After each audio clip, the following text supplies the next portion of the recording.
Perkenalkan nama saya Anissa Maulidia, mata kuliah Communication Precision, Prodi Ilmu Komunikasi, Universitas 17 Agustus 1945, Jakarta. Saya akan mengedukasi polusi udara. Polusi udara yang terjadi pada akhir-akhir ini di tengah ibu kota Jakarta, serta ditambah berita-berita yang bermunculan di TV dan media sosial. Dialog tentang polusi udara. Kamu lagi bakar sampah? Iya, kenapa emang? Serius kamu bakar sampah di kondisi saat ini? Yang akhir-akhir ini udara kita lagi nggak sehat loh. Kenapa nggak kamu buang aja sampahnya ke tempat sampah? Kenapa malah dibakar? Ya mau gimana lagi ya, soalnya di sini kurangnya sarana pembuangan udah gitu, lambatnya pengangkutan sampah-sampah di sini. Dan ditambah lagi di sini sudah kebiasaan masyarakat di sini membakar sampah. Jadi mau gak mau bakar sampah deh.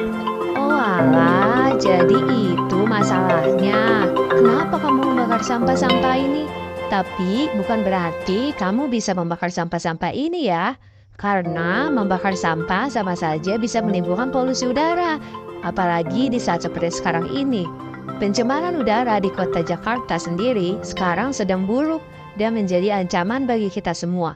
Sebagai manusia, tidak hanya manusia saja, tapi semua makhluk hidup bisa terancam akibat dari pencemaran udara ini. Kamu tahu nggak bahaya kamu membakar sampah-sampah ini? Oh gitu ya, aku tahu sih kalau akhir-akhir ini polusi udara di Jakarta lagi gak baik. Aku sering dengar dan melihat dari berita dan juga sosmed. Tapi mau gimana lagi, dan memang dari bakar sampah ini akan mempengaruhi kualitas udara kita. Dan cara mencegahnya pembakaran sampah bagaimana ya? Jadi kamu udah tahu informasi polusi udara saat ini sedang buruk, namun karena keadaan makanya kamu membakar sampah-sampah tersebut. Tapi aku juga tidak bisa membenarkan tindakan kamu, gimana pun tindakan kamu ini bisa membahayakan kesehatan banyak orang. Dan ya, dari kamu membakar sampah, kamu bisa mempengaruhi kualitas udara kamu tahu dari pembakaran tersebut. Pembakaran sampah terbuka atau tidak terkontrol menghasilkan asap beracun dari partikel-partikel yang dapat mencemari udara. Tindakan membakar sampah tidak akan menyelesaikan persoalan, justru menimbulkan cukup banyak keburukan. Tidak hanya berbahaya bagi kesehatan manusia, tetapi membakar juga akan berdampak buruk terhadap lingkungan. Dan cara mencegah pembakaran sampah ialah yang pertama, mengurangi sampah dengan lebih memilih produk dalam satu kemasan yang besar daripada dalam kemasan plastik kecil. Kemudian lebih memilih produk yang bisa diisi dan didaur ulang daripada produk yang hanya sekali pakai. Yang kedua, menggunakan kembali barang-barang yang masih bisa dimanfaatkan. Dan ketiga, mengolah kembali sampah organik menjadi kompos. Nah, maka dari itu, jika kamu mengikuti tips tersebut, maka kamu bisa melindungi diri sendiri, keluarga, dan orang lain dari bahayanya membakar sampah secara terbuka. Maka dari itu, hindari membakar sampah secara terbuka mulai sekarang dan lakukan secara konsisten dengan cara-cara sederhana tersebut.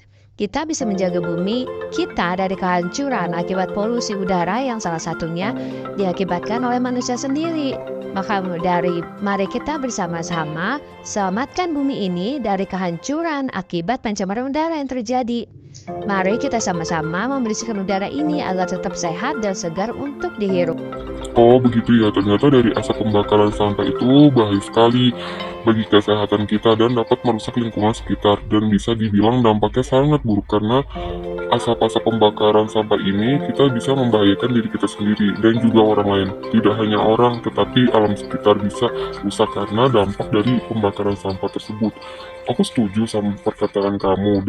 Mari kita sama-sama jaga bumi ini dari kerusakan akibat dari pembakaran sampah. Oh iya, bagaimana cara mengatasi polusi udara selain jangan membakar sampah secara terbuka? Pertama, menggunakan barang ramah lingkungan. Kedua, pengelolaan limbah pabrik yang bijaksana. Ketiga, menggunakan masker jika berada di luar rumah, terutama di lingkungan yang berpolusi. Keempat, menggunakan transportasi umum dan transportasi ramah lingkungan. Kelima, pemulihan hutan dan tanaman. Tanaman dan hutan berperan dalam menyerap polutan udara. Mendorong program reboisasi dan pelestarian hutan penting untuk mengurangi polusi udara, apalagi di daerah kamu ini bisa dibilang cukup gersang, jarang ada pohon atau tanaman. Kalian juga harus tahu ya, dampak adanya polusi udara ini dari asap kendaraan, asap pabrik, asap rokok, dan lain-lainnya bisa memicu terjadinya gangguan pernapasan seperti asma, ispa, dan kanker paru-paru. Sementara data EQR menyebut polusi udara menyebabkan 8.100 kematian di Jakarta selama 2023. Oke deh, mulai sekarang aku harus membiasakan untuk tidak membakar sampah sembarangan, menggunakan transportasi umum, menanam tanaman, dan lain-lainnya, agar langit-langit di Jakarta menjadi cerah dan bebas polusi karena pencemaran udara. Ini benar-benar sangat bahaya bagi manusia dan lingkungan. Pencemaran udara adalah musuh lingkungan dan kesehatan. Mari kita bersatu untuk mengalahkannya dan menjaga dunia ini sebagai tempat yang aman dan sehat bagi semua. Mari semuanya dari semua lapisan masyarakat untuk mencintai lingkungan sekitar. Kalau bukan kita, siapa lagi yang akan menjaga bumi ini agar tetap sehat dan aman, ya kan?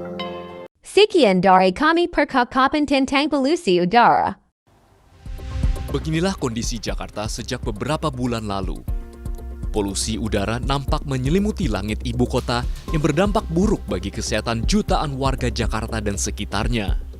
Angka pencemaran di atas 151 dapat menyebabkan gangguan kesehatan bagi setiap orang, terutama bagi mereka yang memiliki masalah pernafasan seperti asma dan anak-anak yang disarankan untuk tidak berada di luar ruangan untuk waktu yang lama. Adapun diimbau untuk menggunakan masker berspesifikasi KN95, N95 atau KF94 untuk menyaring PM 2,5 mikrometer yang ada di luar ruangan. Dilansir cnnindonesia.com, dalam penelitian Dinas Lingkungan Hidup DKI Jakarta pada 2020, sumber emisi transportasi menjadi sektor terbesar penyumbang buruknya kualitas udara Jakarta. Sektor transportasi berkontribusi terhadap 67,04% polusi udara, disusul sektor industri sebesar 26,8%, diikuti pembangkit listrik 5,7%, kemudian rumah tangga 0,42%, dan sektor komersil 0,02%. Sementara itu, menurut data Kementerian Lingkungan Hidup dan Kehutanan pada 2022, terdapat lebih dari 24,5 juta kendaraan bermotor yang menggunakan bahan bakar fosil beredar di Jakarta setiap harinya. 78% merupakan kendaraan sepeda motor yang pertumbuhannya mencapai 1 juta unit per tahun. Menurut Wakil Ketua Masyarakat Transportasi Indonesia, Joko Setiawarno, sepeda motor menghasilkan beban pencemaran per penumpang paling tinggi dibandingkan mobil pribadi, bensin dan solar, mobil penumpang, serta bus. Adapun solusi untuk mengatasi polusi udara adalah dengan memperbaiki layanan angkutan umum sehingga dapat lebih mengakomodir kebutuhan mobilitas warga Jabodetabek. Jika hal ini tidak dibenahi, maka program-program lain yang dirancang tidak akan tepat sasaran. Jadi kita bereskan dulu akar masalah itu. Lantas apakah negara memiliki uang? Punya. Kalau kita lihat anggaran di Kementerian Perindustrian hanya untuk kendaraan listrik itu sampai 12,3 triliun.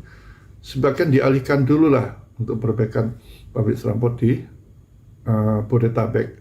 Termasuk juga anggaran yang dibagikan oleh Pemprov DKI ke Bodetabek itu untuk sementara waktu beberapa tahun ini difokuskan perbaikan public transportnya dulu. Sistem transportasi umum terbaik di Indonesia saat ini memang terdapat di wilayah Jakarta. Namun kondisi beberapa sarana seperti KRL dikeluhkan masyarakat karena terlalu padat. Kalau naik transportasi umum, apa sih yang nggak enak? Mungkin trafiknya terlalu banyak mungkin, isi di dalamnya terlalu ramai, terutama untuk KRL ya. Kalau beberapa transportasi lain mungkin ada yang berbeda juga, kayak Transjakarta ataupun MRT dia load-nya memang nggak terlalu banyak sebanyak KRL sih. Hal inilah yang mendorong sebagian besar masyarakat untuk tidak menggunakan transportasi umum dan memilih menggunakan kendaraan pribadi seperti sepeda motor. Selain itu, waktu tempuh yang lebih singkat menggunakan kendaraan pribadi juga menjadi pertimbangan. Kok milih naik motor? Ya lebih praktis aja, supaya lebih praktis, nggak terlalu kena macet gitu. Nggak enaknya naik kendaraan umum apa? Ya mungkin waktunya aja ya, kejar waktunya ya, lebih lama gitu. Jaringan sistem transportasi umum yang menghubungkan DKI Jakarta dengan kota-kota penyangganya memang terus bertambah. namun tidak dapat memenuhi kebutuhan mobilitas sebagian besar pekerja yang setiap hari harus lakukan perjalanan dari wilayah Bodetabek ke Jakarta. Untuk mengatasi masalah polusi udara akibat asap kendaraan pribadi yang lalu lalang setiap hari di Jakarta, mulai hari Sabtu tanggal 26 Agustus, polisi akan terapkan sanksi denda bagi kendaraan yang gagal uji emisi. Hal itu disampaikan oleh Direktur Lalu Lintas Polda Metro Jaya Kombes Latif Usman saat lakukan rapat koordinasi dengan PJ Gubernur dan Kepala Dinas Perhubungan DKI Jakarta di Balai Kota pada hari Rabu lalu. Masalah emisi gas buangnya, kita akan ikut di situ. Nah, tahapan-tahapan ini tentunya yang akan kita lakukan dari nanti sosialisasi, teguran, sampai dengan mungkin penilangan. Nanti kalau penilangan masalah gas emisi ini adalah dari instansi terkait. Nah, kami melakukan penilangan karena yang mempunyai alatnya kan dari mereka. Nah, kami akan melakukan membantu penilangan. Kalau di lantas sendiri memang ada Pak pasal emisi, Pak? Oh, nanti ada. Nanti apa ya itu makanya alatnya ada dengan Dinas Lingkungan Hidup nanti. Kita akan bekerja sama. Bagi kendaraan yang belum lolos uji emisi, pengendara akan dikenakan sanksi Rp250.000 untuk sepeda motor dan Rp500.000 untuk kendaraan roda 4. Adapun hal ini diharap dapat meningkatkan kesadaran pengguna kendaraan pribadi di Jakarta untuk meminimalisir polusi udara yang mereka sebabkan. Arya Dita Utama, Egy Agung, Jakarta.